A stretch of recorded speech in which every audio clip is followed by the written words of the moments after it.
My family tried to set me up with an arranged marriage. So a little background. My family are immigrants. We're Chaldean. My parents, my grandparents, they were not born here. They were born in Iraq, and then they came here, and I was the first one born in the United States. So my grandparents had an arranged marriage. My parents had arranged marriage, and my aunts, well, some of my aunts and uncles, just a lot of people in my family had arranged marriages, basically. So last year I graduated college in May, and in the culture, I guess, apparently, after you graduate college, you're expected to get married.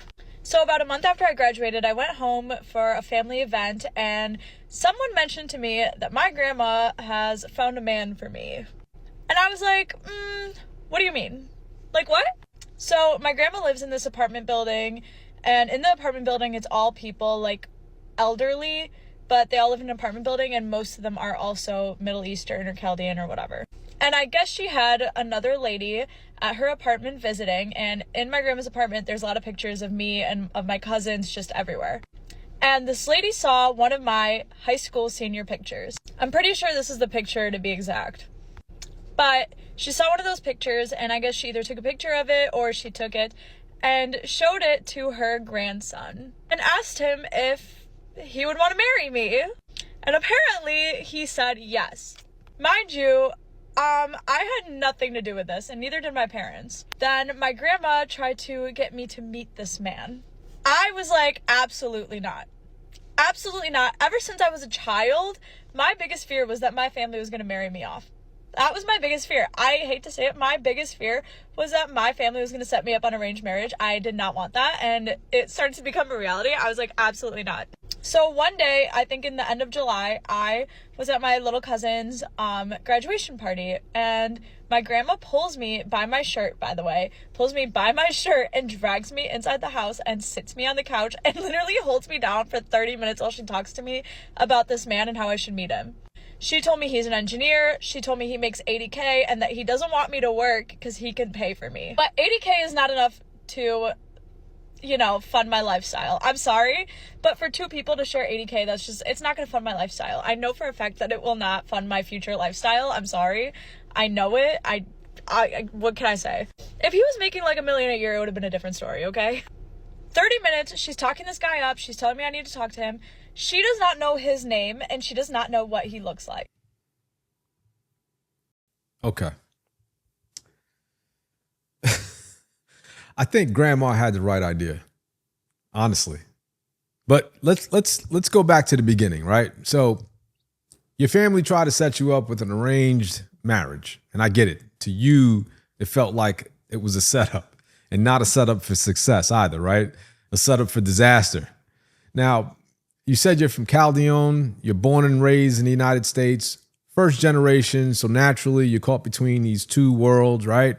On one hand, there's your family's traditional values, and on the other hand, there's American culture telling you that you can't control, or that you should control your destiny, that you should decide who you're with, and that you should never settle for anything less than your dream life, right? How's that going for American women today? With divorce being over 50%, almost at 60%. Now, with that being said, I respect your honesty.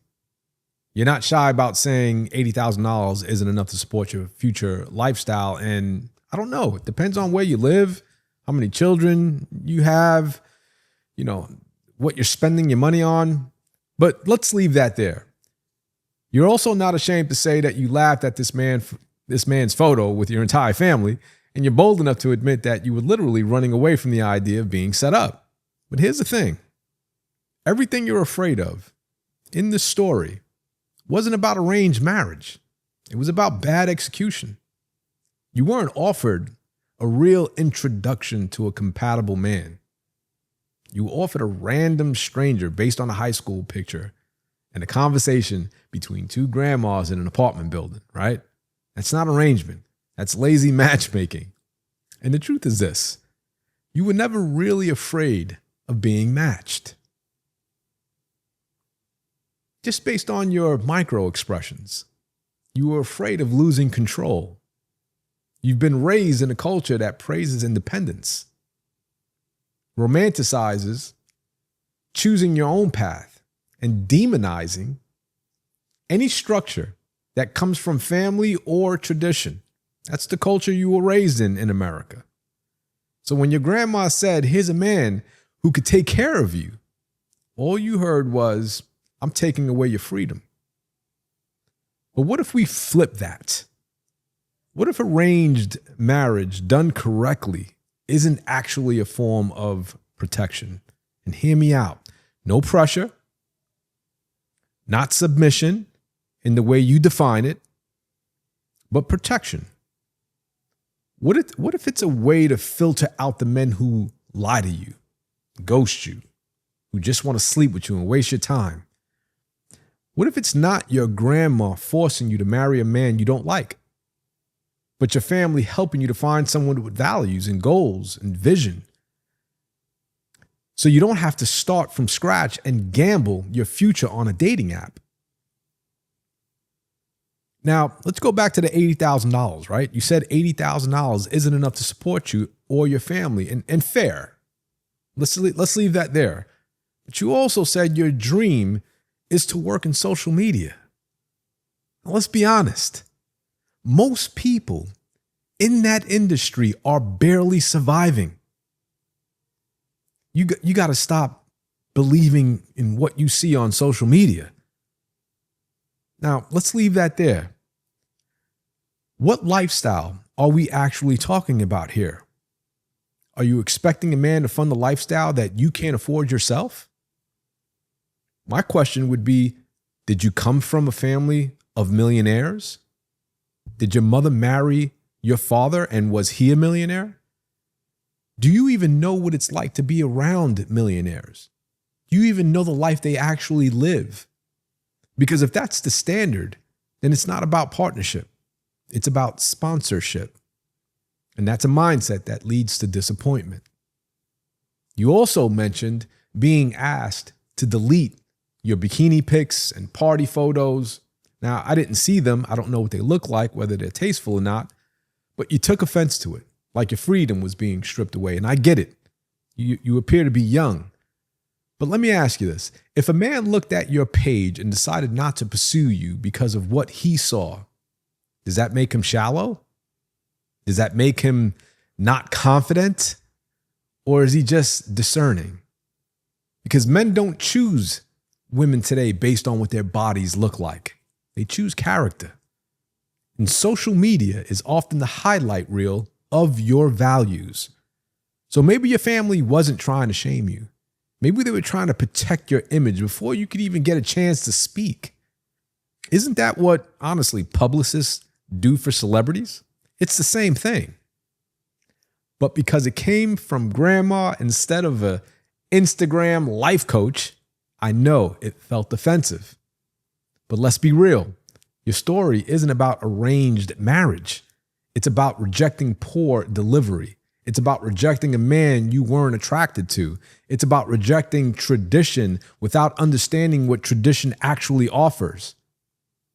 Arranged marriage doesn't mean you don't get a say.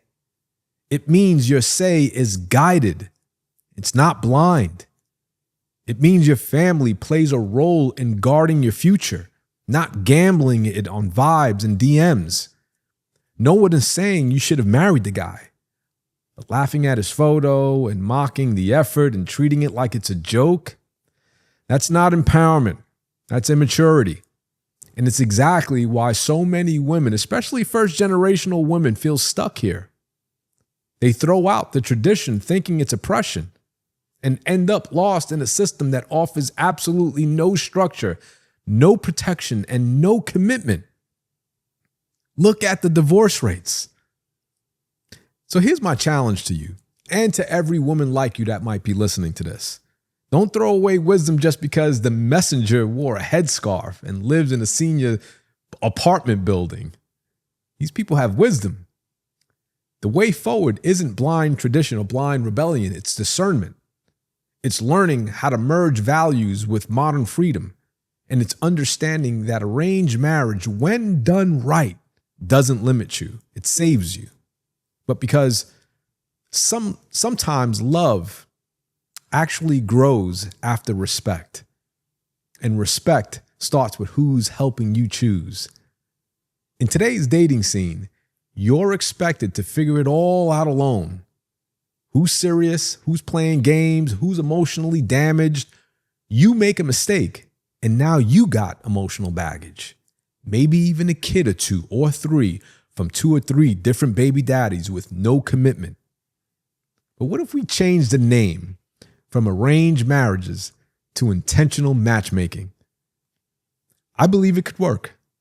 I really do. I'm all for it. I'm all for having this arranged marriage installed into the fabric of our culture.